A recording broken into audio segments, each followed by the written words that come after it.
ভগবানের চরণে শতকোটি প্রণাম।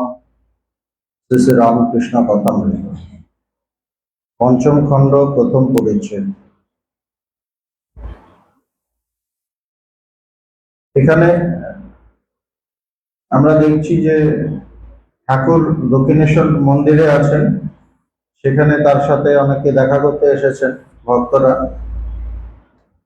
সেখানে মনির সাথে ঠাকুরের কথা হচ্ছে। তো এখানে মাস্টারের এক বন্ধু হরিবাবু এসছেন, মাস্টার নিয়ে এসছেন, মাস্টারেরই বন্ধু। তো মাস্টার বলছেন ইনি আপনাকে দর্শন করতে এসেছে। এর অনেকদিন পত্নী বিয়োগ হয়েছে, মানে তার স্ত্রী মারা গেছে, অনেকদিন হলো স্ত্রী মারা গেছে, ওয়াইফ নেই।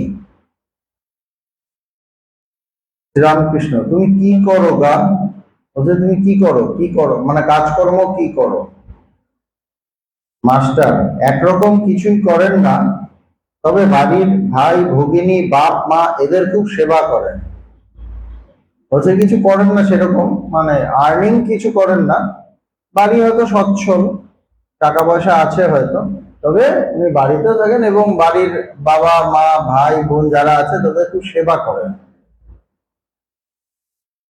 শ্রীরামকৃষ্ণ সহাস্যে, সে কি, তুমি যে কুমড়ো কাটা বট ঠাকুর হলে?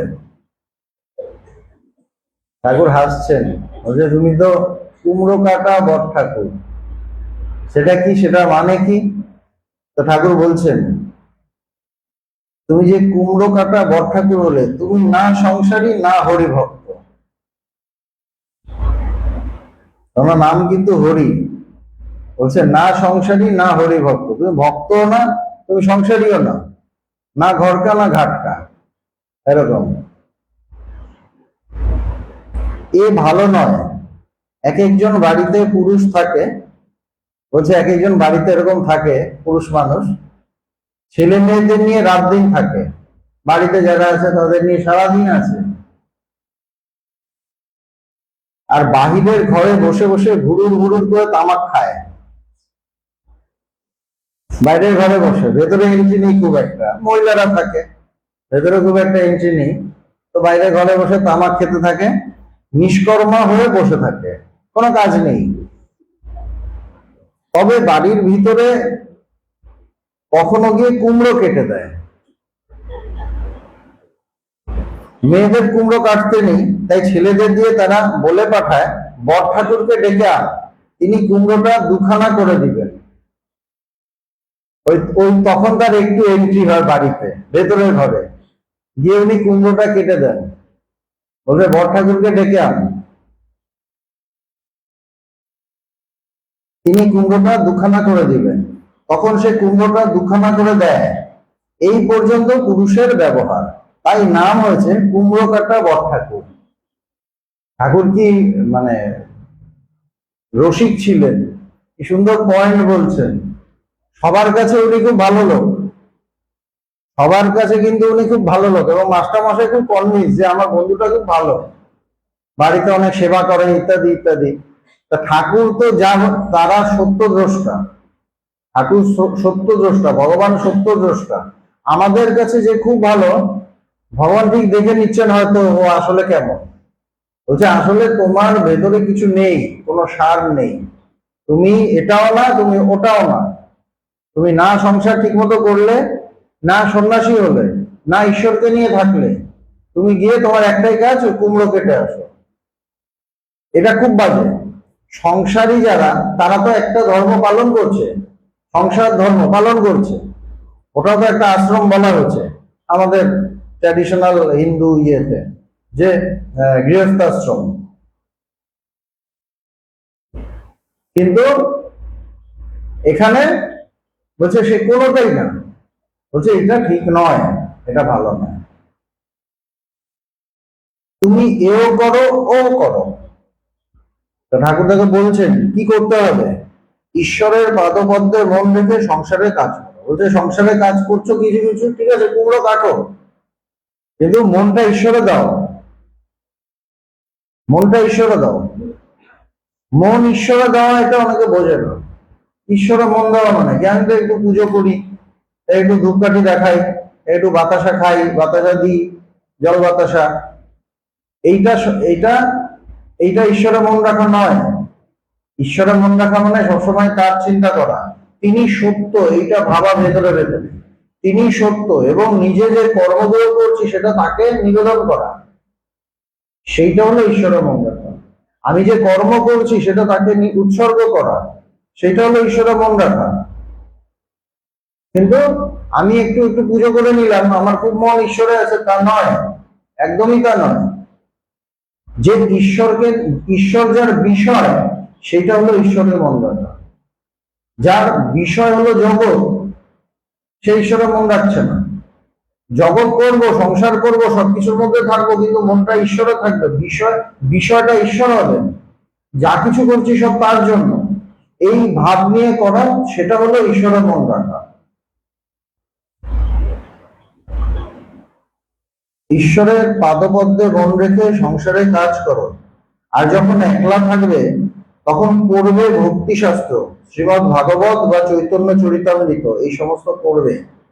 যখন একলা থাকবে, কেননা তোমার কাজ নেই খুব একটা, তো তখন ঈশ্বরীয় বইটই পড়ো, ঈশ্বরীয় বইটই পড়ো, আধ্যাত্মিক বই পড়ো, চৈতন্য চরিতামৃত, তখন এগুলো খুব ছিল, ভাগবত, এটা পড়ো, যেখানে ভগবানের কথা, ঈশ্বরীয় পুরুষের কথা লেখা আছে, কৃষ্ণের কথা লেখা আছে, চৈতন্যদেবের কথা লেখা আছে, সেসব বই পড়ো, সেসব বই পাঠ করো। আর এই উপদেশটা কিন্তু সেই তাদের জন্যই না। এবার কেউ ভাবলো আমি তো কাজ করি সংসারে, সুতরাং আমার জন্য এটা দরকার না, তা নয়, এটা সবার জন্য দরকার। আমি যদি সংসারীয় হই, সংসারে অনেক কাজ করি, তার মধ্যে আমি ফ্রি টাইম পাই, ফাঁকা টাইম পাই, ওইটাকে কাজে লাগাতে হয়, ওইখানে আমি ঈশ্বর চিন্তা করা উচিত। ঈশ্বর চিন্তা করলে আমার ভেতর চেঞ্জ হয়। ওখানে যদি আমি আবার যখন সংসারের কাজ নেই, তখনও যদি আমি সংসারের চিন্তা করি, তখন বসে বসে সিরিয়াল দেখছি, এই দেখছি, ওখানে সংসারেরই কথা আছে, তাইলে কি আমি তো সংসারই করলাম, মানে 24 ঘন্টা সংসারে দিয়ে দিলাম, বলছে তাইলে হবে না। যখন এই কথাটার মানেটা কি, এও করো ও করো, শুধু তাদের জন্যই বললেন তা নয়, তাদের জন্য তো বললেনই, কিন্তু ওরকম মানুষ তো খুব একটা বেশি থাকে না। তা সাধারণ মানুষ কি করবে, যারা সংসারী সমস্ত কিছুর মধ্যে আছে, বলছে তারাও ফাঁকা টাইম পায়, ওইটাকে ইউজ করো, ফাঁকা টাইমে ঈশ্বরকে নিয়ে থাকো, ধ্যান ধারণা করো, বই পড়ো, বা কোথাও গিয়ে ঈশ্বরীয় প্রসঙ্গ শোনো, সেই চিন্তা করো। রাত প্রায় 10টা হয়, এখনো কালীঘর বন্ধ হয় নাই। মাস্টার বৃহৎ উঠানের মধ্য দিয়া রাম চাটুর্য মহাশয়ের সঙ্গে কথা কইতে কইতে প্রথমে রাধাকান্তের মন্দিরে, পরে মা কালীর মন্দিরে গিয়ে প্রণাম করিলেন। তখন ফিরবেন আর কি, মাস্টাররা ঘরে ফিরবেন। চাঁদ উঠিয়াছে, শ্রাবণের কৃষ্ণা দ্বিতীয়া প্রাঙ্গণ, মন্দির শিষ্য অতি সুন্দর দেখাইতেছে। ঠাকুরের ঘরে ফিরিয়া আসিয়া মাস্টার দেখিলেন ঠাকুর খাইতে বসে আছেন। তখন প্রায় 10টা, ভগবানও এই সময় খেতেন, ঠাকুর খেতে বসেছেন। খাদ্যের মধ্যে একটু সুজির পায়েস আর 2-1খানি লুচি, ঠাকুর লুচি বলতেন। কিয়ৎক্ষণ পরে মাস্টার ও তাহার বন্ধু ঠাকুরকে প্রণাম করিয়া বিদায় গ্রহণ করিলেন, আজই কলিকাতায় ফিরিবেন। দ্বিতীয় পরিচ্ছেদ। তো সেই দিনের কাহিনী শেষ হলো। ঠাকুর শ্রীরামকৃষ্ণ তাহার সেই পূর্ব পরিচিত ঘরে ছোট খাটটিতে বসিয়া মনির সহিত নিভৃতে কথা কইতেছে। মাস্টার, আবার মাস্টার, এবং বেশি কেউ নেই, ভক্ত ভগবানের কথা চলছে নিভৃতে। মণি মেঝেতে বসিয়া আছেন। আজ শুক্রবার 7ই সেপ্টেম্বর 1883 খ্রিস্টাব্দ, ভাদ্র শুক্লা ষষ্ঠী তিথি, রাত আন্দাজ 7:30 বাজিয়েছে, সন্ধ্যাবেলা 7:30 বাজে। শ্রীরামকৃষ্ণ, সেদিন কলকাতায় গেলাম, ঠাকুর বলছেন, গাড়িতে যেতে যেতে দেখলাম জীব সব নিম্ন দৃষ্টি, সবাইয়ের পেটের চিন্তা। ঠাকুর যেতে যেতে দেখছেন এবং দেখেই বুঝছেন যে ওর মনটা অ্যাকচুয়ালি কোথায় আছে। এই যে মানুষের দিকে তাকাচ্ছেন, দেখেই বুঝে নিচ্ছেন ওর মনটা কোথায় আছে। কি দেখলেন? সবার নিম্ন দৃষ্টি, পেটের চিন্তা, কি খাবো কি পরবো, সবার এই চিন্তা। এবং ঠাকুর বুঝে নিলেন সবাই পেটের জন্য দৌড়ুচ্ছে, সকলেরই মন কামিনী কাঞ্চনে। বলছে সবার মন টাকা পয়সায় আর কামনা বাসনা, আর সবাই এর জন্যই ছুটছে। কি অদ্ভুত না! দেখেই বুঝছেন ঠাকুর, তার হচ্ছে না, মানে ভালো লাগছে না এই দৃশ্য দেখে। মহাপুরুষরা বোঝেন, তারা বুঝতে পারেন মানুষকে দেখে। বাইরে বলা দরকার হয় না, আমি খুব তাকে নিয়েই থাকি বলতে হয় না, তারা ঠিক বোঝেন কোন কিতনে পানি নেই, কে কোন জায়গায় আছে, কে কোন লেভেলে আছে, খুব ভালো বোঝেন। বেশি কিছু বলতে হয় না। হচ্ছে সকলেরই মন কামিনী কাঞ্চনে, তবে দুই একটি দেখলাম উল্টো দৃষ্টি, ঈশ্বরের দিকে মন আছে। এটাও দেখেছেন, একজন দুজন, ওই রাস্তায় হাজার হাজার মানুষ কলকাতায়, বলছে দুই একজন দেখলাম উল্টো দৃষ্টি। সুন্দর। মনি আজকাল আরো পেটের চিন্তা বাড়িয়ে দিয়েছে। ইংরেজদের অনুকরণ করতে গিয়ে লোকদের বিলাসের দিকে আরো মন হয়েছে, তাই অভাব বেড়েছে। বলছে ইংরেজরা তখন ইংরেজ রাজত্ব, সবসময় ইংরেজরা আসছে এবং ওরা প্রচন্ড ভোগ বিলাসী, ভোগের মধ্যে থাকে এবং তাদের অনুকরণ, তাদের শিক্ষা ব্যবস্থা সবকিছু তো তাদের, ভারত তখন পরাধীন। এবং তার মধ্যে থাকতে গিয়ে ইংরেজদের অনুকরণ করতে গিয়ে বাঙালি একটু, যারা একটু পাওয়ারফুল তাদের একটু ইয়ে করে বেশি, তাদের অনুকরণ করে বেশি, করতে গিয়ে সবাই তাদের ভোগ বিলাসটা নিয়েছে, তাদের ক্রিয়েটিভিটি বেশি নিতে পারে। তাদের যে কত কিছু, তারা নতুন নতুন জায়গায় যাচ্ছে, নতুন নতুন জায়গা দখল করছে, সেখানে নতুন তাদের মতো করে কিছু একটা তৈরি করছে, সেই সব ভারতীয়রা খুব একটা নেয়নি। নিয়েছে কি তাদের ভোগ বিলাস, এগুলো বাঙালিদের কথা মেনলি বলছেন। বলছেন যে তাই ভোগ বিলাসের দিকে আরো মন হয়েছে, তাই অভাব বেড়েছে। রামকৃষ্ণ ওদের ঈশ্বর সম্বন্ধে কি মত? বলছে ইংরেজরা ঈশ্বর নিয়ে তারা কি ভাবে। ঠাকুর জিজ্ঞেস করছেন মণিকে, মণি ওরা নিরাকারবাদী, ওরা সাকার ঈশ্বরকে খুব একটা মানে না, নিরাকারকে মানে।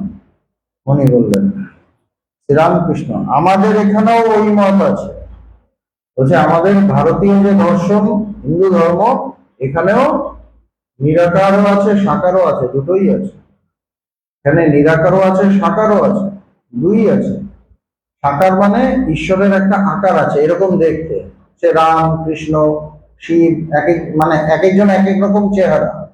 আর নিরাকার কি? তার কোনো আকার নেই, তার কোনো আকার নেই। যে আমাদের ভারতীয় দর্শনে বেদান্ত আছে, বেদান্তে কি বলছে? যে সব ব্রহ্ম, এবং ব্রহ্ম অনাদি অনন্ত, তার কোনো আকার নেই। এটাই আমাদের ভারতীয় দর্শনে বলছে, সুতরাং এটা নিরাকার। তো ঠাকুর বলছেন আমাদের এখানেও ওই মত আছে।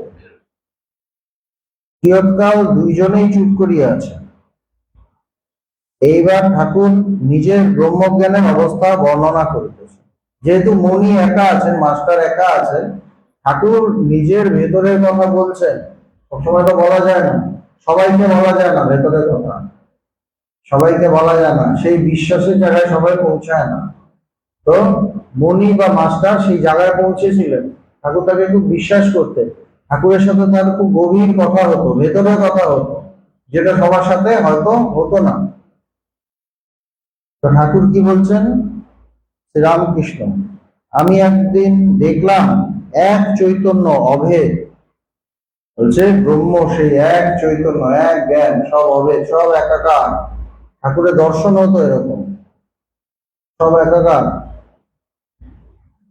প্রথমে দেখালে অনেক জীবজন্তু রয়েছে, অনেক জীব জন্তু সব আছে, তার ভিতর বাবুরা আছে, ইংরেজ, মুসলমান, আমি নিজে, বুদ্ধ, ফরাস, কুকুর, আবার একজন দেড়ে মুসলমান, হাতে শান্তি, তাতে ভাত রয়েছে, সেই শান্তির ভাত সবাইয়ের মুখে একটু একটু দিয়ে গেল, আমিও একটু আস্বাদ করলাম। এরকম দেখছেন বিভিন্ন জীব জন্তু মানুষ, নানা ধরনের মানুষ, নানা ধর্মের মানুষ, একজন অন্য ধর্মের মানুষ এসে তাদের মানে সবার মুখে ভাত দিচ্ছে।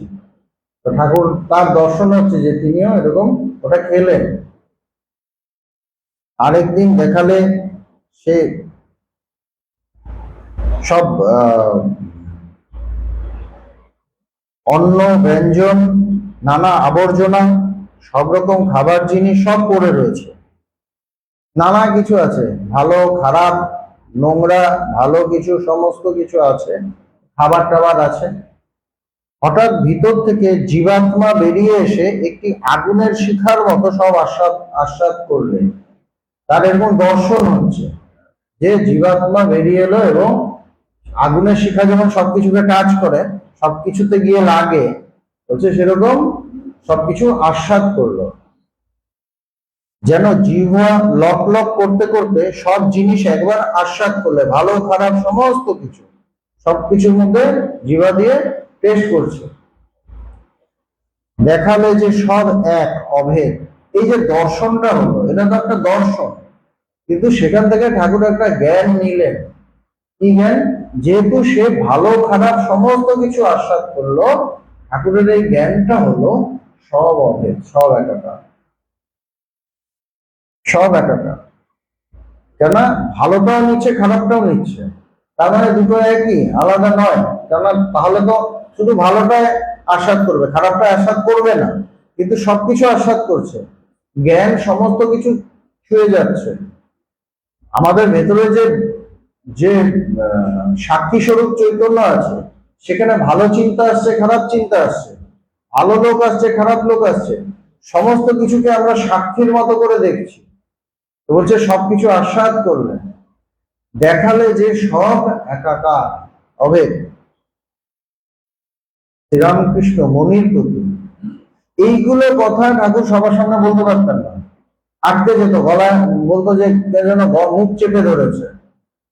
কেন? এগুলো বলা যায় না। ভগবান সবকিছু সবাইকে বলতেন না, সবকিছু সবাইকে বলতেন না, বলতে পারতেন না। শ্রীরামকৃষ্ণ মনির প্রতি আবার একবার দেখালে যে এখানকার সব ভক্ত আছে পার্শ্বদ আপনার লোক। বলছে সব ভক্তরা আছে, ঠাকুরকে দেখাচ্ছেন যে পার্শ্বদ। পার্শ্বদ মানে কখন হয়? অবতার পুরুষের পার্শ্বদ হয়, সবার তো পার্শ্বদ হয় না, এমনি গুরুদের শিষ্য হয়, কিন্তু পার্শ্বদ কার হয়? অবতার পুরুষের হয়। ঠাকুরকে দেখাচ্ছেন সব পার্শ্বদ, সব তোমার নিজের লোক। এখানকার সব ভক্ত আছে পার্শ্বদ আপনার লোক। যাই আরতি 7 ঘন্টা বেজে উঠতো, আরতি যখন হতো সন্ধ্যেবেলা 7 ঘন্টা বাজছে, একটা চিৎকার হচ্ছে, একটা আওয়াজ হচ্ছে, সেই সময় অমনি কুঠির ছাদের উপর উঠে ব্যাকুল হয়ে চিৎকার করে বলতাম, ওরে তোরা কে কোথায় আছিস, আয়, তোদের দেখবার জন্য আমার প্রাণ যায়। যখন দেখছেন এই আওয়াজটা হচ্ছে, অন্য সময় চিৎকার করলে তো সবাই বলবে কি করছো, তোমার মাথা খারাপ হয়ে গেছে। তো যখন এই চিৎকার মানে এই আওয়াজটা হতো, 7 ঘন্টা বাজছে, বন্দনার আওয়াজ হচ্ছে, পূজার আওয়াজ হচ্ছে, তখন তিনি কুঠির ছাদে উঠে যেতেন, উঠে গিয়ে সবাইকে বলতেন, তোরা কে কোথায় আছিস, আয়, আমার প্রাণ চলে যাচ্ছে তোদের না দেখতে পেরে। অবতার পুরুষের এটা হয়, তিনি তার ভক্তকে চান, তিনি ভক্তকে চান, সেই জন্য তার এরকম অবস্থা হয়। আচ্ছা, আমার এই দর্শন বিষয়ে তোমার কিরূপ বোধ হয়? মনিকে জিজ্ঞেস করছেন, আচ্ছা আমার যে এইসব হচ্ছে তোমার কেমন লাগে, কি মনে হচ্ছে? কারণ মনি তো খুব সিরিয়াসলি আধ্যাত্মিক চর্চা করেন। তিনি ঠাকুরেরও বেশ মানে 2-3 বছর হয়ে গেছে সঙ্গ করেছেন। তিনি আধ্যাত্মিক সে বেদান্ত চর্চা করেছেন। তিনি জগতে নানা ধর্মমত সম্পর্কে জানেন, বিদেশি যে সাহিত্য সেই সম্পর্কে জানেন। তিনি একজন মাস্টার, পণ্ডিত, সেই জন্য ঠাকুর জিজ্ঞেস করছেন। এবং ঠাকুর জানেন এ আমার নিজের লোক, বলছে তোমার কি মনে হয় এসবে? মনি, আপনি তার বিলাসের স্থান, বলছে আপনি ঈশ্বরের বিলাসের স্থান, ঈশ্বর আপনার ভেতরে এসে বিলাস করেন। কি সুন্দর কথা, বিলাসের স্থান মানে তিনি বিলাস করি মানে যখন আমরা কোথাও বিলাস করি ওখানে কি করি, নিজের মতো থাকি।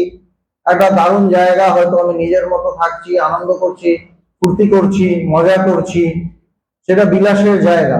বলছে আপনি তার বিলাসের স্থান, ঈশ্বর আপনার মধ্যে এসে এখানে খেলেন, তিনি এখানে তার মতো করে থাকেন, তিনি খেলেন। এই বুঝেছি আপনি যন্ত্র, তিনি যন্ত্রী। শ্রীমা বলছেন যে আপনি যন্ত্র, আপনি মেশিন, আর তিনি মেশিন ম্যান, তিনি যন্ত্রী, তিনি ওখানে চালান সেই যন্ত্রটাকে। আপনার যে যন্ত্র সেটা তিনি চালাচ্ছেন, আপনার স্টিয়ারিং তার হাতে। জীবদের যেন তিনি কলে ফেলে তৈরি করেছেন, কিন্তু আপনাকে তিনি নিজের হাতে গড়েছেন। বলছে এমনি যে সাধারণ জীব, ঈশ্বর তাদের মেশিনে ফেলে তৈরি করে না, সব একরকম বেরোতে থাকে, পুতুল একের পর এক দিচ্ছে, একই রকম বেরোচ্ছে। বলছে কিন্তু আপনাকে ওইভাবে মেশিনে ফেলে তৈরি করেনি, আপনাকে নিজের হাতে তৈরি করেছে, আপনি স্পেশাল। শ্রীম তখন তাকে যেভাবে বুঝছেন তিনি কিন্তু ওইভাবে বলছেন, তখন তিনি তাকে ওইভাবে বলছেন। শ্রীরামকৃষ্ণ আচ্ছা, হাজরা বলে দর্শনের পর স্বৈশ্বর্য হয়। তা হাজরা তো পাশে থাকতেন, তো হাজরা তো সেই নানা কিছু কথা বলতেন, ঠাকুরকে ডিস্টার্বও করতেন, উল্টোপাল্টা কথাও বলতেন, ঠাকুর একটু ডিস্টার্বও হতেন। তো হাজরার প্রসঙ্গ তুলেছেন যে হাজরা তো বলে যে এরকম ভুলে টুলে স্বৈশ্বর্য হয়, দর্শনের পর এত কিছু দর্শন দর্শন হলে স্বৈশ্বর্য হয়, নানা রকম ঐশ্বর্য হয়, নানা রকম ক্ষমতা হয়, অষ্টসিদ্ধি হয়, এসব হাজরা বলতেন। মনি যারা শুদ্ধ ভক্তি চায় তারা ঈশ্বরের ঐশ্বর্য দেখতে চায় না। কি সুন্দর! ঠাকুর কিন্তু এই কথাগুলো বলতেন। এখন কি করছেন ঠাকুর, মানে শিষ্যের মতো বা ভক্তের মতো কথা বলছেন, আবার মনি তার গুরুর মতো করে সব জবাব দিয়ে দিচ্ছেন। ঠাকুর তাকে পরীক্ষা করছেন, দেখি ও মানে কতটা বুঝতে পারছে। ঠাকুর কি এগুলো জানেন না? সবই জানেন, কিন্তু মনিকে টেস্ট করছেন, মনির সাথে কথা বলতে বলতে ও কি জানে, ও কতটা বুঝেছে। ঠাকুর কিন্তু ওইভাবেও তাকে বানাচ্ছেন, প্রশ্ন করে করে তাকে বানাচ্ছেন, উত্তর দিয়ে দিয়ে বানিয়েছেন, এবার প্রশ্ন করে করে দেখছেন সে কতটা বুঝেছে। সুন্দর কথা বলছেন যে হাজরা বলে দর্শনের পর স্বৈশ্বর্য হয়, নানা রকম ঐশ্বর্য হয়। মনি বলছেন যারা শুদ্ধ ভক্তি চায় তারা ঈশ্বরের ঐশ্বর্য দেখতে চায় না। যে ঠিক ঠিক ভক্ত, শুদ্ধ ভক্ত, সে ঈশ্বরের কি ঐশ্বর্য, কি নানা কিছু দেখতে চায় না। রামকৃষ্ণ বোধ হয় হাজরা আর জন্মে দরিদ্র ছিল, তাই অত ঐশ্বর্য দেখতে চায়। মানে লোক টোক ছিল আর কি, আগের জন্মে হয়তো খুব গরিব ছিল, সেই জন্মে হয়তো মানে নানা ঐশ্বর্য পায়নি, এই জন্মে ওর ভেতরে ইচ্ছেটা আছে, সেই জন্য ওর চিন্তা ভাবনাই ওটা যে আমি ঈশ্বরকে ডেকে কি ঐশ্বর্য পাবো। কেউ ঈশ্বরকে ডেকে ঈশ্বরকে পাওয়ার জন্য, তার ঐশ্বর্য কি আছে তার জন্য না। একজন বিরাট বড় কোটিপতি বাচ্চা ছেলে, সে বাবাকে চায়, বাবার কোটি কোটি টাকা আছে সে জানেও না, তার দরকার নেই, বাবা এসে আমাকে কোলে নেবে এটাতেই যথেষ্ট। বাবা বাবা বলে তো কাঁদছে, বাবা কখন অফিস থেকে এসে তাকে কোলে নেবে সে ওইটুকুই চায়। বড় একটা টফি টফি দিল, এর বেশি কিছু চায় না। সে বাবা মানে স্পর্শ চায়, সংস্পর্শ চায়। আর যে তার তার অফিসের হয়তো মানে অফিসের হয়তো তার আন্ডারে যারা কাজ করে তারা বলছে যে আমার আরেকটু যদি ইনক্রিমেন্ট বাড়ে, একটু পয়সা কড়ি বাড়ে, আরেকটু বেতন বাড়ে, তাহলে আমার লাভ হয়। তার দরকার নেই বসের সাথে গিয়ে আড্ডা মারবো, আড্ডা মারতে গেলেও বলবে যে আপনি এই জায়গাটা একটু যদি বাড়িয়ে দেন ভালো হয়, খুব টানাটানি পড়েছে। একটু গল্প, বস ভাবলো যে আমি গিয়ে একটু গল্প করি, একটু কথা বলি, তার মধ্যে একটু করে ওটা বলে দেবেন, মানে সে ঐশ্বর্যটা চায়। তো হাজরারও সেরকম অবস্থা, সে আধ্যাত্মিক ঐশ্বর্য চায়, তার নানা রকম শক্তি হবে, ক্ষমতা হবে, থাকে না এইসব অষ্টসিদ্ধি দিক দিয়ে হয়। ঠাকুর এই জন্য বলছেন বোধ হয় হাজরা আর জন্য দরিদ্র ছিল, তাই অত ঐশ্বর্য দেখতে চায়। হাজরা এখন আবার বলছে রাঁধুনি বামুনের সঙ্গে আমি কি কথা কই? বলছে যে ব্রাহ্মণ রান্না করে, তার সাথে আমি কি কথা বলবো, ও কি বোঝে? খাজা এরম বলছে। আবার বলে আমি খাজাঞ্চিকে বলে তোমাকে ওইসব জিনিস দেওয়াবো। ঠাকুরকে এইসব বলতো যে আমার সাথে ভালো লিঙ্ক আছে, আমি বলে দেবো তোমাকে একটু চাল ডাল এগুলো বেশি বেশি দিয়ে দেবে, টাকা পয়সা একটু দিয়ে দেবে। এবার কাকে বলছে? মনির উচ্চ হাস্য, তোর মাস্টার শুনে খুব হাসছেন সহাস্যে। ও ওইসব কথা বলতে থাকে আর আমি চুপ করে থাকি। ও তো ভাবছে যে আমি ঠাকুরের খুব সাহায্য করছি, ঠাকুরকে খুব ভালো ভালো কথা বলছি। ঠাকুর তো বোঝেন, ঠাকুর চুপ করে বসে দেখছেন, আরে কি অবস্থা। এই জন্য মহাপুরুষদের সামনে না বেশি মুখ খুলতে নেই, চুপচাপ থাকতে হয়। তারা সব পুরোটা ভেতরটা পড়ে নেন, এমনি অবশ্য পড়ে নেন, আর মুখ খুললে আরো বেশি এক্সপোজ হয়ে যায় ব্যাপারগুলো। মনি, আপনি তো অনেকবার বলে দিয়েছেন যে শুদ্ধ ভক্ত সে ঐশ্বর্য দেখতে চায় না, যে শুদ্ধ ভক্ত সে ঈশ্বরকে গোপাল ভাবে দেখতে চায়। বলছে যে শুদ্ধ ভক্ত গোপাল হিসেবে দেখতে চায়। প্রথমে ঈশ্বর চুম্বক পাথর হন আর ভক্ত ছুঁচ হন। ঈশ্বর চুম্বক ম্যাগনেট, আর ভক্ত হলো ছুঁচ। ছুঁচ গিয়ে ম্যাগনেটের প্রতি, চুম্বকের প্রতি আকর্ষিত হয় এবং ওখানে গিয়ে যুক্ত হয়ে যায়। প্রথমে এটা হন ঈশ্বর চুম্বক আর ভক্ত ছুঁচ, শেষে ভক্তই চুম্বক পাথর হন আর ঈশ্বর ছুঁচ হন। অর্থাৎ ভক্তের কাছে ঈশ্বর ছোট হয়ে যান। কিন্তু ভক্ত যদি সেরকম শুদ্ধ হয়, ভক্ত ভগবানকে আকর্ষণ করেন, ভক্ত ভগবানকে আকর্ষণ করেন। ভক্তের টানে তিনি ছুটে ছুটে যান, ভক্তের টানে ছুটে যান। আমরা ভগবানকে হাজার হাজার বার দেখেছি। একই সময় এক একজনের উপর তার মন পড়তো, সে ফোন করতেন, তার কাছে চলে যেতেন, তার বাড়ি চলে যেতেন, তাকে ডেকে আনাতেন, কি করতেন। না এলে অনেক সময় কেঁদে ফেলতে দেখেছি তার জন্য, ভক্তের জন্য ভগবানকে। ঠাকুরের কাছে একই তো, একই জিনিস, স্বয়ং ঈশ্বর তারা। কেন? ওই ভক্তটা চুম্বক হয়ে গেছে, ভগবান ছুঁচ হয়ে গেছে। এই যে ঠাকুর বলছেন ওরা তোরা কে কোথায় আছিস আয়, এটা কেন? মানে তিনি, এটা না যে আমি তো সব পেয়ে বসে আছি, আমার কাছে ভক্ত আসবে, আমি কেন তাদের কাছে যাবো, সেটা না। তিনি ছুটছেন, চৈতন্যদেব ছুটছেন, একবার কৃষ্ণ বলো, একবার কৃষ্ণ বলো, হরে কৃষ্ণ। তিনি ছুটছেন, মানুষকে শোনাচ্ছেন, জীবের জন্য ছুটছেন, ভগবান ছুটছেন মানুষের জন্য। বলছেন গুরুমাতা বলছেন দরজা বন্ধ করে রাখো, আমি ভেঙে বেরিয়ে যাবো। কিন্তু এই যে অবস্থা, এটা হলো সেই প্রেম। শ্রীরামকৃষ্ণ যেমন ঠিক সূর্যোদয়ের সময় সূর্য, সে সূর্যকে অনায়াসে দেখতে পারা যায় যখন ভক্ত সেই একদম শুদ্ধ, ভগবান যখন একদম শুদ্ধ সেই অবস্থায় থাকেন গোপাল ভাবে বা এই ছুঁচের মতো, তখন তিনি সবার কাছে অ্যাভেলেবল, সবার কাছে যান। তখন বলছেন, ঠাকুর বলছেন কিরকম, বলছে সূর্যোদয়ের সময় সূর্য, যখন সূর্যটা উঠছে সেই সময় সূর্যের দিকে তাকানো যায়, চোখ ঝলসে যায় না, এই সময় তাকানো যায়। বলছে যেমন ঠিক সূর্যোদয়ের সময় সূর্য, সে সূর্যকে অনায়াসে দেখতে পারা যায়, চক্ষু ঝলসে যায় না, বরং চোখে তৃপ্তি হয়। বলে না সকালে উঠে সূর্যের দিকে দেখবে, তাহলে চোখটা ভালো হবে, পাওয়ার টাওয়ার বাড়বে। আর কিন্তু যখন সূর্য মধ্য গগনে, তখন তাকানো যায় না, বেরোনোই যায় না রাস্তায়, এরকম গনগনে একদম। যখন স্বয়ং সে ঈশ্বর যখন সেই তার স্বরূপে ওই অবস্থায় থাকে, তখন সবাই দেখতে পারে না। এই জন্য অর্জুন বলছেন প্রসিদ্ধ দেবেশ জগৎ নিবাস, বলছে তোমার আগের রূপে তুমি ফিরে আসো, তোমার এই ভয়ঙ্কর রূপ, এই করাল রূপ তুমি ত্যাগ করে আগের রূপে আসো।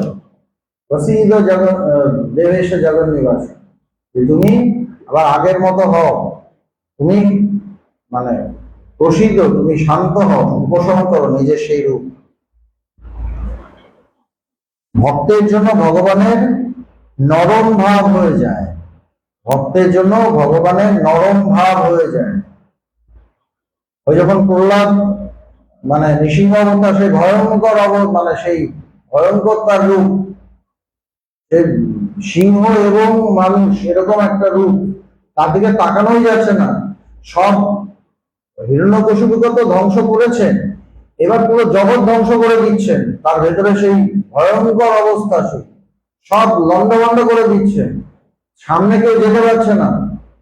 ইভেন পার্বতী যে মানে সে কোন তার যে স্ত্রী মানে লক্ষ্মী, তারাও যেতে চাইছে না, দেবতারা যেতে চাইছে না, কেউ যেতে পারছে না। তখন ওই তাকে ঠেলে দিয়েছে ভক্ত প্রহ্লাদকে, তিনি আস্তে আস্তে সামনে গেছেন, তার ভাব আস্তে আস্তে শান্ত হয়ে গেছে, ভগবানের ভাব আস্তে আস্তে শান্ত হয়ে গেছে। সেরকম ভক্তকে পেলে তিনি নরম হয়ে যান, তখন সেই ভয়ঙ্কর সেই ভাবটা থাকে না।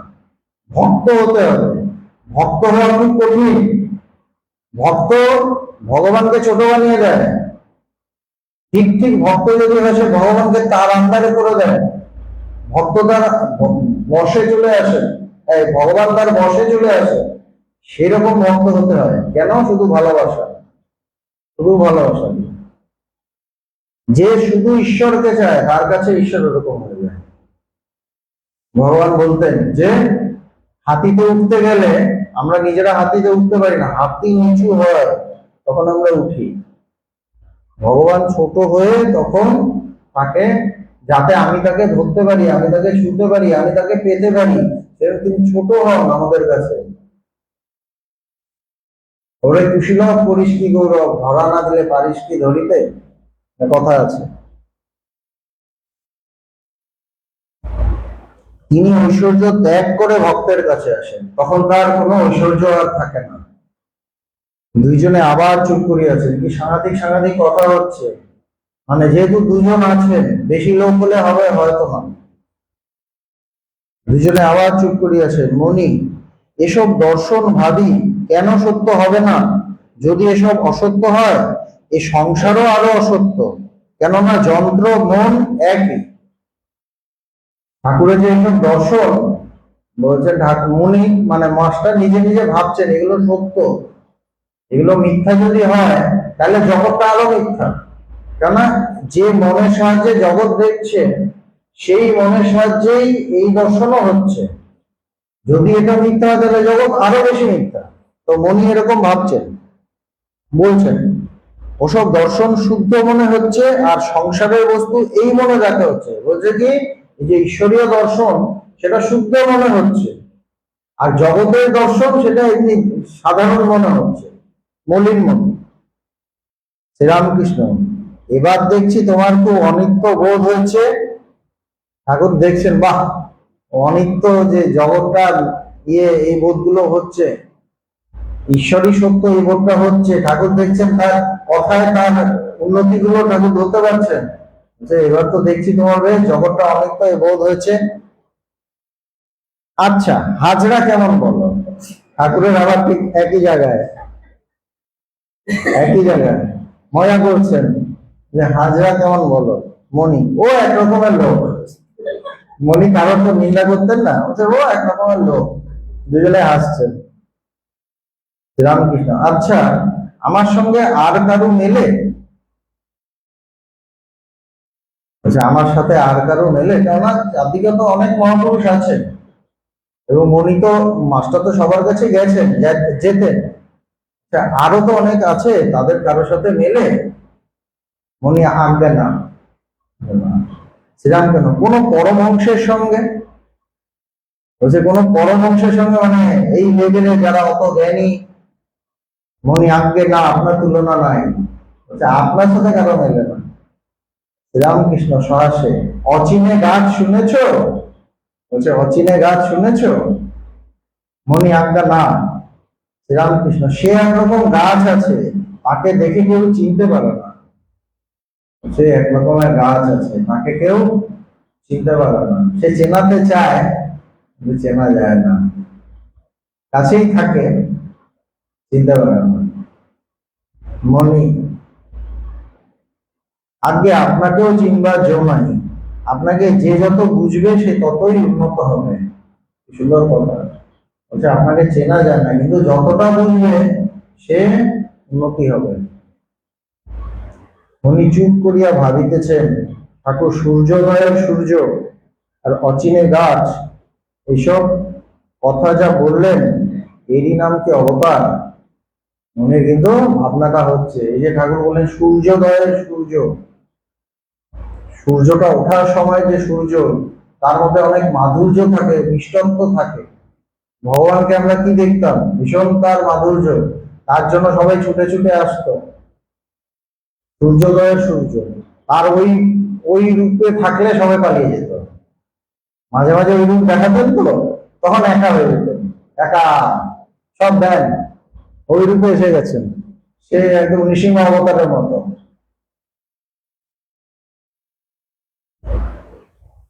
বলছে সূর্যোদয়ের সূর্য, অচিনে গাছ, এইসব কথা যা বললেন এরই নাম কি অবতার? এই যে ভক্ত, চিনতে পারছেন, ভাবছেন, চেনার চেষ্টা করছেন, এবং চেনার চেষ্টা করছেন বলে ঠাকুর লিঙ্ক দিয়ে দিচ্ছেন। এখন লিঙ্ক দেয় না, এই লিঙ্কে ক্লিক করবে ওটা খুলে যাবে, লিঙ্ক গুলো দিচ্ছেন, ওখানে ক্লিক করতে হবে। ভগবান আমাদের অনেক লিঙ্ক ছড়িয়ে দিতেন, আমরা ক্লিক করতাম না, আমরা আমাদের প্রিয় জিনিসগুলোতে ক্লিক করতাম, আমাদের মতো জগৎ খুলতো। ওই লিঙ্কে ক্লিক করলে ঈশ্বর তত্ত্ব খুলে যাবে, আমরা তো বলি না। এরই নাম কি অবতার, এরই নাম কি নরলীলা। এইটাই কি নরলীলা, মানে ঈশ্বর যখন মানুষ হয়ে আসেন, এইটাই কি সেই? মনি ভাবছেন, এই ভাবনাটাই আসল। ঠাকুর কি অবতার? তাই পার্শ্বদের দেখবার জন্য ব্যাকুল হয়ে কুঠির ছাদে দাঁড়িয়ে ডাকতেন, ওরে তোরা কে কোথায় আছিস আয়। এই জন্যই কি, এই জন্যই তো